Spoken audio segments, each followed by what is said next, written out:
Hello everyone, welcome to my YouTube channel. आज हम नई आर्थिक नीति के बारे में जानेंगे। नई आर्थिक नीति 1991 में आया था, जो कि पीवी नरसिम्हा राव उस वक्त सरकार थे, उनके सरकार में यह नीति को लाई गई थी। 1991 में भारत सरकार द्वारा अपनाई गई नई आर्थिक सुधारों की एक श्रृंखला में है, जिसका उद्देश्य देश की अर्थव्यवस्था को खोलना और इसे वैश्विक स्तर पर बाजार के साथ एकीकृत करना है। इस नीति के तहत उदारीकरण, निजीकरण और वैश्वीकरण के सिद्धांत शामिल थे, जिसका उद्देश्य भारतीय अर्थव्यवस्था को अधिक प्रतिस्पर्धी और कुशल बनाना था। नई आर्थिक नीति 1991 को पीवी नरसिम्हा राव, जो तत्कालीन प्रधानमंत्री थे, उनके द्वारा लागू किया गया था, जिसमें डॉक्टर मनमोहन सिंह वित्त मंत्री थे। नई आर्थिक नीति के घटक, पहला है उदारीकरण। इसका अर्थ है आर्थिक गतिविधियों, व्यापार और व्यावसायिक संचालन पर सरकारी विनियमन की प्रतिबंधों को कम करना।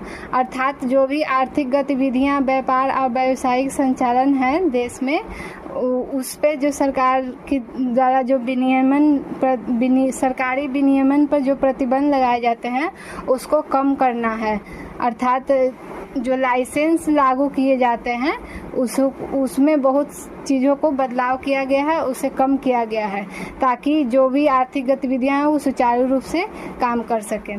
दूसरा है निजीकरण। सरकारी स्वामित्व वाले उद्योगों को निजी हाथों में सौंपना, जिससे उद्योगों की दक्षता और प्रतिस्पर्धा बढ़े। निजीकरण का मतलब है कि जो सरकारी स्वामित्व वाले जो उद्योग हैं, जो कि कम कार्यशील हैं या बंद पड़े हुए हैं, उसे निजी हाथों में बेचना, ताकि उस उद्योग का पुनरुत्थान और उसका जो प्रतिस्पर्धा है वो बढ़ सके। तीसरा है वैश्वीकरण। अंतर्राष्ट्रीय व्यापार और निवेश को भारतीय अर्थव्यवस्था के लिए खोलना, जिससे वैश्विक प्रतिस्पर्धा में आ सके।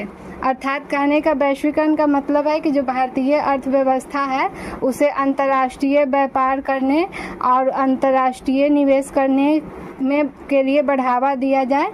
जो अंतर्राष्ट्रीय बाहर से जो लोग हैं वो भारत में आकर निवेश कर सके, उसके बढ़ावा दिया जाए, जिससे वैश्विक प्रतिस्पर्धा में वृद्धि हो सके। Thank you everyone. अगर आपको मेरा वीडियो अच्छा लगा है तो प्लीज़ लाइक एंड सब्सक्राइब।